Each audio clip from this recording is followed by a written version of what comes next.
She said she had known since, forever, but she still wanted to make sure that, it was just, who I was. And we talked about whether I thought therapy could change it, and did I understand some of the consequences it might mean for my life to live this lifestyle. And but at the end, she said, you're my son. I love you, and whoever you have in your life is welcome in my home, and I will love them as well.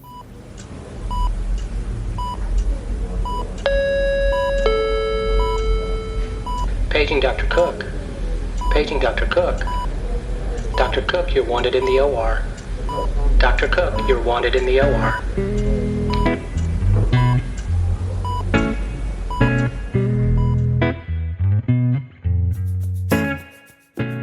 Welcome to the Prescription for Success podcast with your host, Dr. Randy Cook.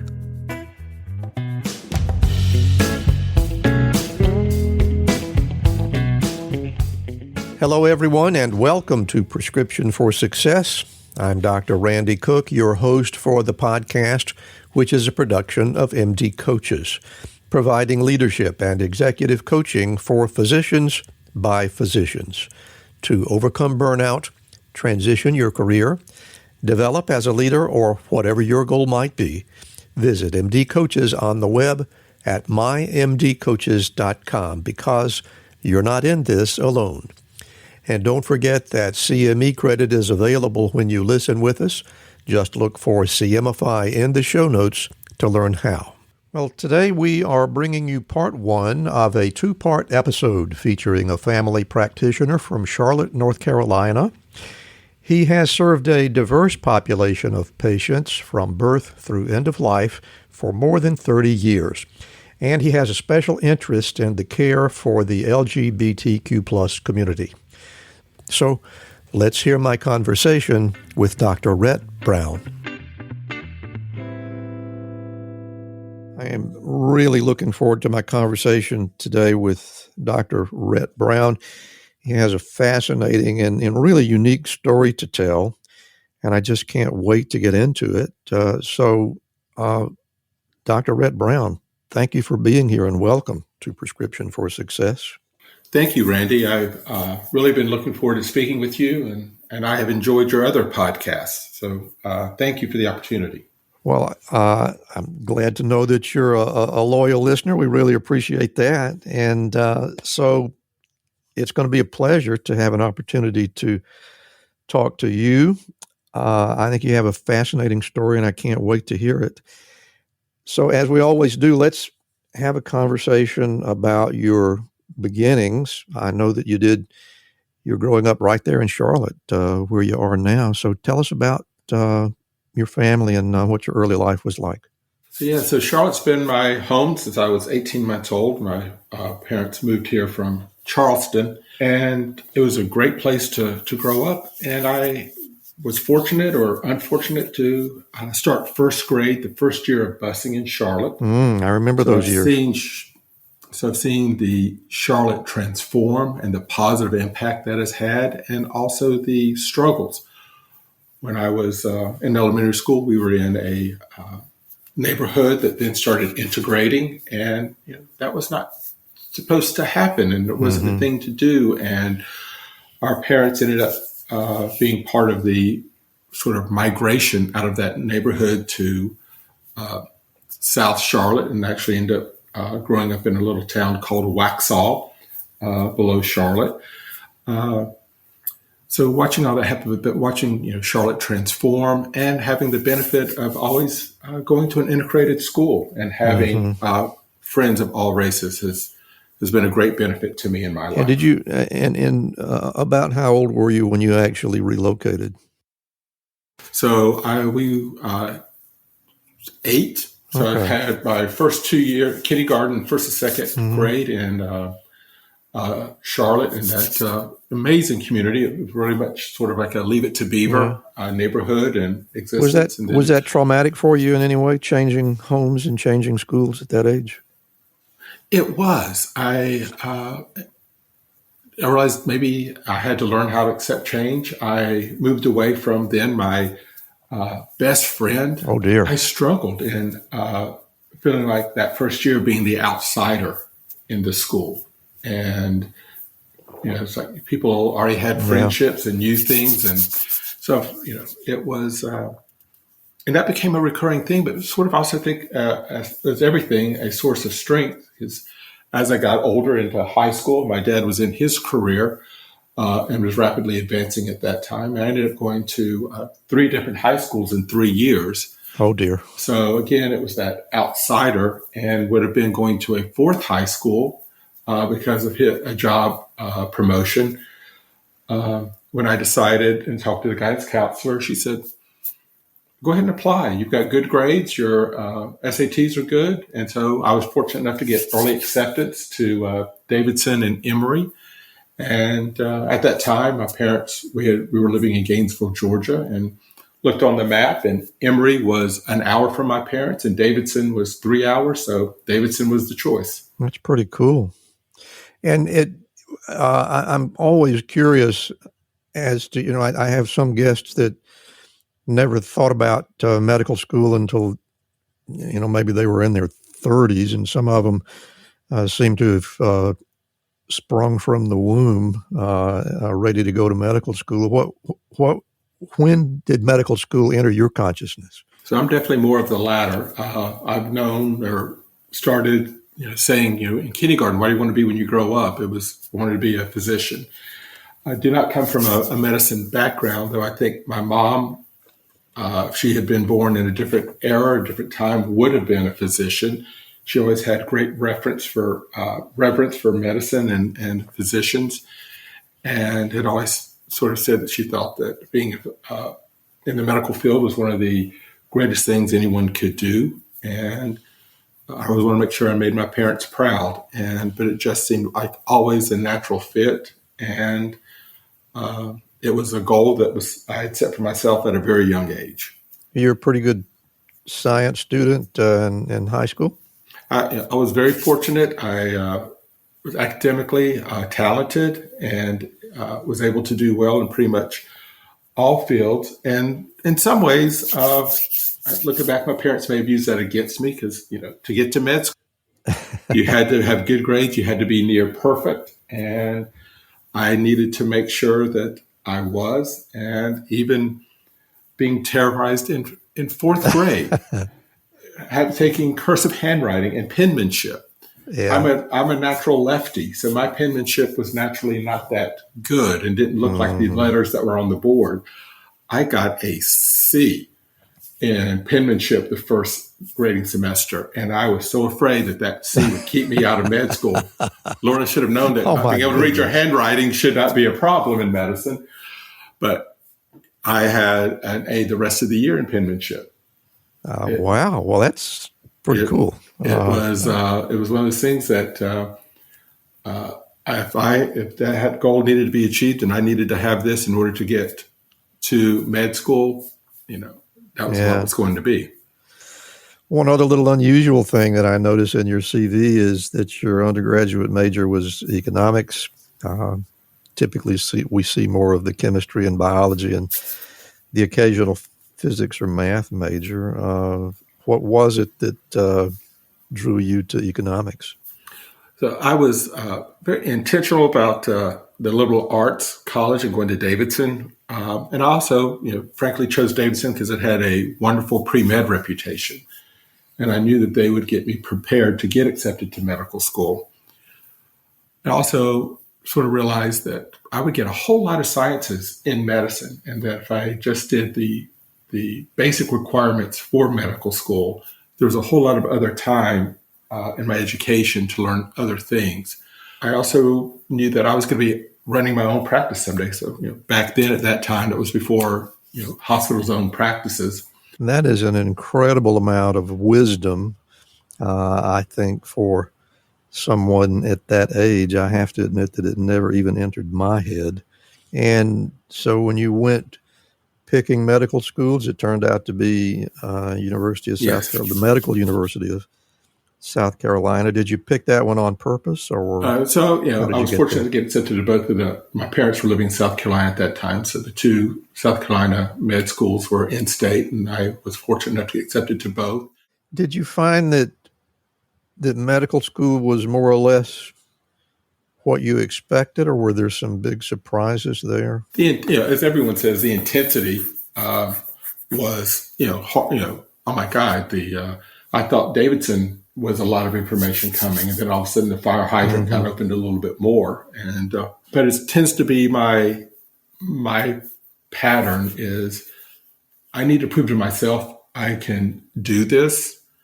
And once I had shown in the first few things that I could master this, I was confident in myself that I also needed to make sure I was well-rounded and developed and not always purely studying, sort of just like, okay, this is now my job.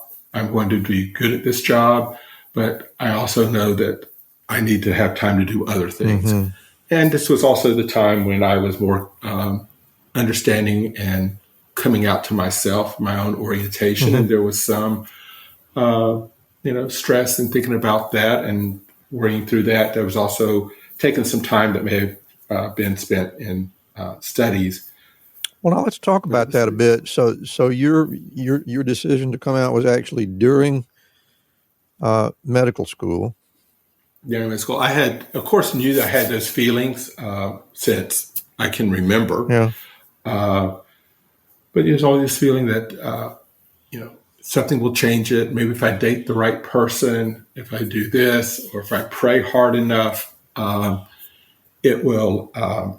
Something will change, and then finally just saying, this is who I am, and do I accept it and start making, friendships and support and coming out to people and close friends. And so it would be this sort of dual life that I did have two distinct set of friends, and there would be my med school friends, and then the friends I would see pretty much just on Fridays and Saturdays, and I did not mix the two up.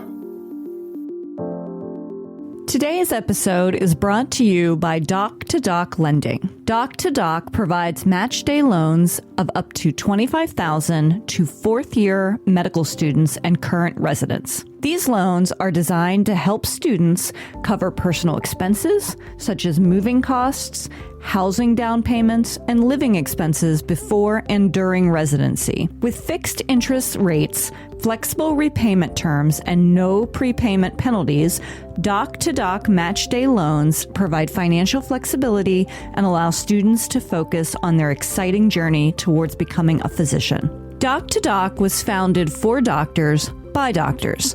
They understand the challenges and hard work involved in becoming a doctor, and they support doctors throughout their careers. Using their in-house lending platform, Doc to Doc considers the unique financial considerations of doctors that are not typically considered by traditional financial institutions. So don't let financial stress hold you back from achieving your goals. Doc to Doc Lending has you covered. Visit www.doctodoclending.com/MDcoaches to learn more.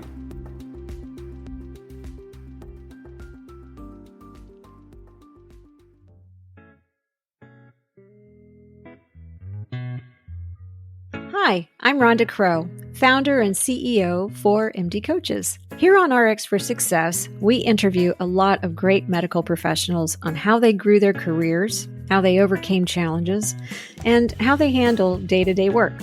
I really hope you're getting a lot of great information. But if you're looking for an answer to a specific problem, management or administration challenge, or if you're feeling just a bit burnt out, like maybe you chose the wrong career, well, then there's a faster way to get the help you need. No, it's not counseling, it's coaching. RX for Success is produced by MD Coaches, a team of physicians who have been where you are. I know you're used to going it alone, but you don't have to. Get the support you need today. Visit us at mymdcoaches.com to schedule your complimentary consultation. Again, that's mymdcoaches.com. because you're not in this alone. We'll get back to our interview in just a moment, but right now I want to tell you a little bit about Physician Outlook. If you haven't discovered this remarkable magazine, please do so very soon. It was created by physicians, for physicians, to showcase the intersection between clinical and non-clinical interests. Whether it's writing, painting, cooking, politics, and dozens of other topics, Physician Outlook gives a physician perspective. It's available online and in print. It's really unique among physician lifestyle magazines. And like the Prescription for Success podcast, Physician Outlook amplifies the voice of any physician who has something to say. It also engages patients who still believe in physician-led, team-based care. And Prescription for Success listeners can get 3 months free when you enter our promo code RX for Success and select the monthly option at checkout. That's a really great deal on this stunning publication. And now let's get back to today's interview.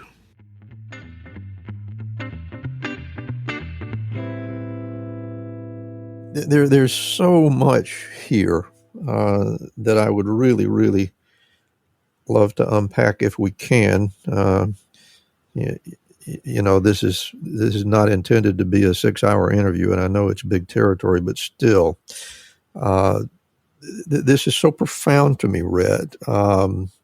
The pressure of being a medical student and dealing with the volume of academic material that has to be dealt with, and into that mix, you're going to throw this really monumental, life-changing decision.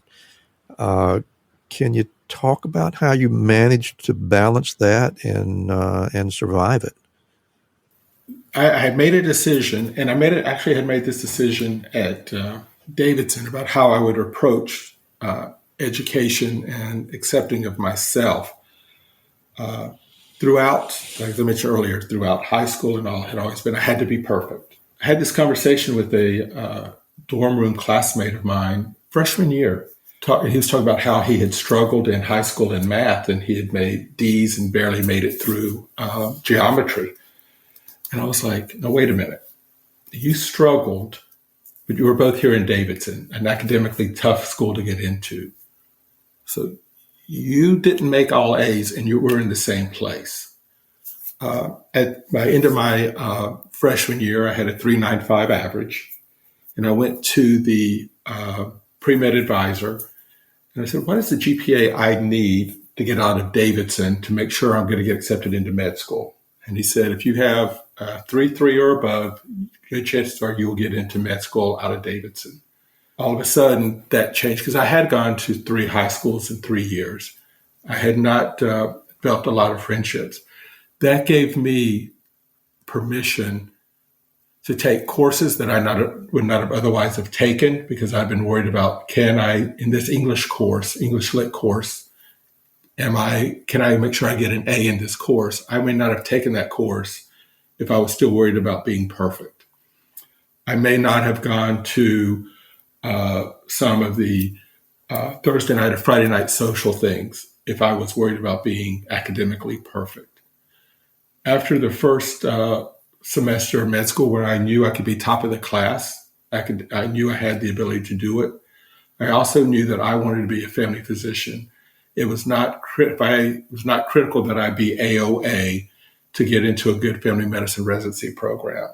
So I made the conscious decision I would not study on Friday nights or Saturday mornings. So you were spending Monday through Friday being Rhett Brown medical student, and you spent your weekends discovering this other Rhett Brown. Am I reading that correctly? It was also a little self-preservation, but at that time I was still leading a double life. I was not yet ready to blend both of those lives together. Growing up in the South at that time and growing up Southern Baptist, there was, of course, some internalized homophobia and internalized shame. I can say it wasn't until I was 34, 35 that all of that shame went away, and I was able to just say who I was without getting it stuck in the back of my throat. What about sharing this incredibly important change in your lifestyle with your family? When did that happen, and what was that like? That actually happened after I finished residency and had already opened my first practice. And So it was on down the road some. yeah, I was 28. I always had this fear because I'd had a classmate in Davidson who had come out to his family who had disowned him. And though I knew at a core level that that would not happen with my parents, there's always that little bit of doubt. What if?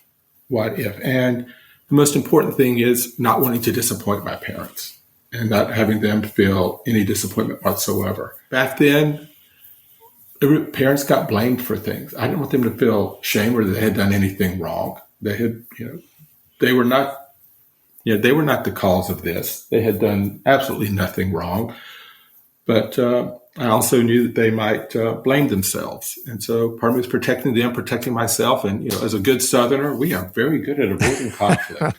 Aren't we, though? So it's like, why have this if you don't have to? And, but Mom finally, I mentioned, opened my first practice. We had our grand opening and invited friends and relatives and to come and celebrate opening this, new practice. Just a month earlier, I had met someone that was becoming very special to me, and I invited him to the party. And I felt very safe doing it because there's no way everybody was going to know everyone at this party. And my mom, being the noticing eagle-eye mom she was, noticed something and how we in that, and came to me that next day and said, "There's something special between you and that." His name was Mark. So do you want to talk about it? And as expected, she was supportive and loving, and we talked through it, and she wanted to know. So she it sounds as if she knew exactly what was coming. Am I reading that correctly? She did. She said she had known since, forever, but she still wanted to make sure that, it was just, who I was. And we talked about whether I thought therapy could change it, and did I understand some of the consequences it might mean for my life to live this lifestyle. And but at the end, she said, "You're my son. I love you, and whoever you have in your life is welcome in my home." That had to have been the lifting of a great boulder from you. It was wonderful and totally in character and not unexpected. And I was, very fortunate. But she said, don't let your dad know. She wasn't sure if how he would feel about it. And I respected my dad again, did not want to disappoint him. And I always viewed my dad as a man's man. He built our houses. He hammered the nails. He can build cabinetry. He hunted, fished, great sports athlete and a good businessman. And sort of the Southern man's man. And we had grown up going horseback riding together and hunting together and fishing together. But our relationship had sort of gotten distant during high school and college, mostly college, because we didn't talk. Everything was communicated through my mom, because she would, I would talk several times a week. And then our conversation with my dad would be through her.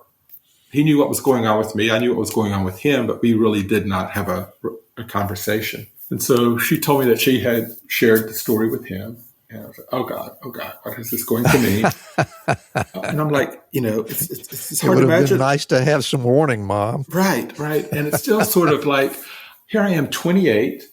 I have just taken a huge loan to open a business. I am making payroll. I am responsible for people's lives.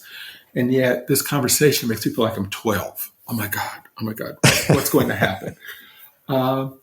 So a few days later, I get an envelope in the mail, a letter from my dad. And that is just not something that we were used to getting. We did not write letters to each other. And Mom had not told me what he had said or thought. And I was like, okay, this letter may change our relationship forever. And I sat it down and didn't open it for a day or so. And when I did open it, the letter starts off, Who do you think you are? How dare you? What were you thinking? Why would you do this? Why would you not know that I am your father? I love you unconditionally, and your sexuality does not factor at all into my love and support for you. And why would I have spent one day, 1 hour worrying about him accepting me about this issue? Why would I have been a 16-year-old holding this secret when he was always there for me?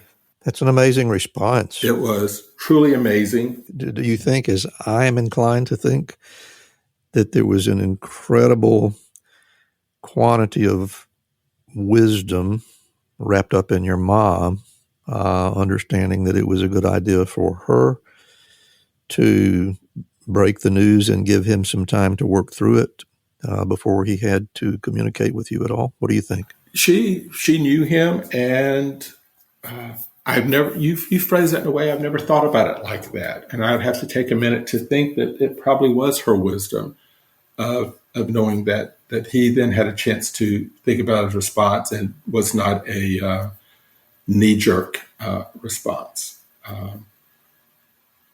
And you've given me something, a different way of framing it than I've ever thought. So thank you.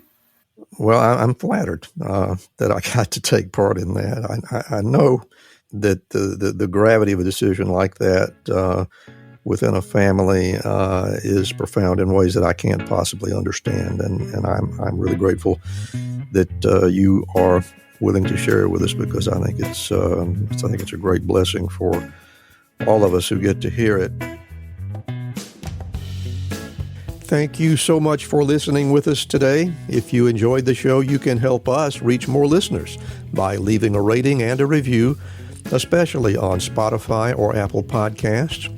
And if your app doesn't have that option, just leave us an email or a voicemail through SpeakPipe at www.rxforsuccesspodcast.com. You can also help by becoming a Patreon member. That link is in the show notes. And we also hope you'll follow our companion podcast, Life-Changing Moments with Dr. Dale Waxman. Special thanks, as always, to our producer, Craig Clausen, our promotions manager, Mariana Rodabaugh, and to Ryan Jones, who created and performs our theme music. And remember, be sure to fill your prescription for success with my next episode.